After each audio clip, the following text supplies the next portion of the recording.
You would have seen, heard and read plenty of commentary over the past few years about how the Australian population was drifting to the left. This has been the argument of the usual suspects in the media political class, as they've pointed to the gay marriage plebiscite, the Victorian election result, activism on climate change and federal politics opinion polls as evidence for their claim. The ABC and fellow travellers want us to move to the green left, and they kept telling us this was actually happening.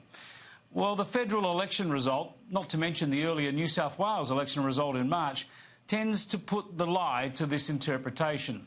The Australian mainstream remains firmly rooted in the sensible centre, a place closer to the centre-right than the green left, where aspiration is the key and personal freedom and responsibility are valued.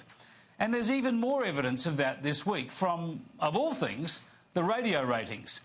I mentioned yesterday that my Sky News colleague Alan Jones has triumphed in his 2GB and 4BC breakfast ratings again, despite being shunned by Labor throughout the election campaign.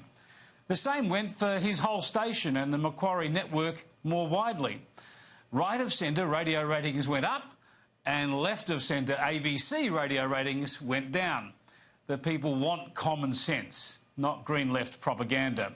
Where ABC ratings improved, actually, was a long way away from the green left posturing of the inner city Melbourne and Sydney, in places like Adelaide, where some presenters are decidedly more mainstream.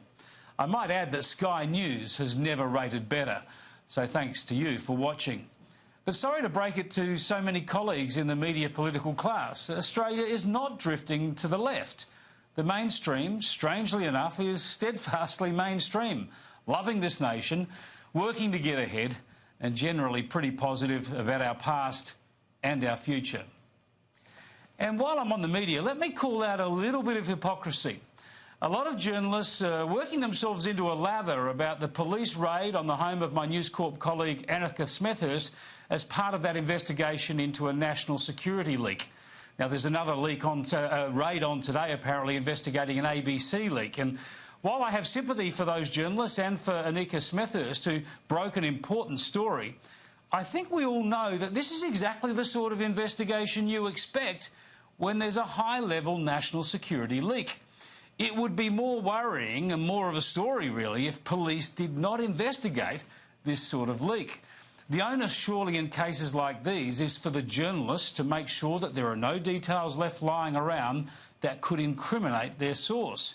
Compare the outrage now to the way journalists behave over the leak in 2017, a much more benign leak from the former Industrial Relations Minister Michaelia Cash's office. That was just over 2 years ago, and in that case, media were merely tipped off about a police raid of union offices so that the media could get there and film it. This is a routine tip-off in media circles. But in that case, journalists broke the confidence, created a scandal, exposed where the leak had come from and pursued the minister, forcing a staffer's resignation as the union pursued court action.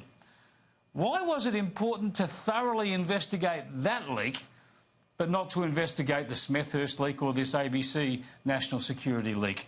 There's an Orwellian double standard at play here for the media. One leak good, another leak bad.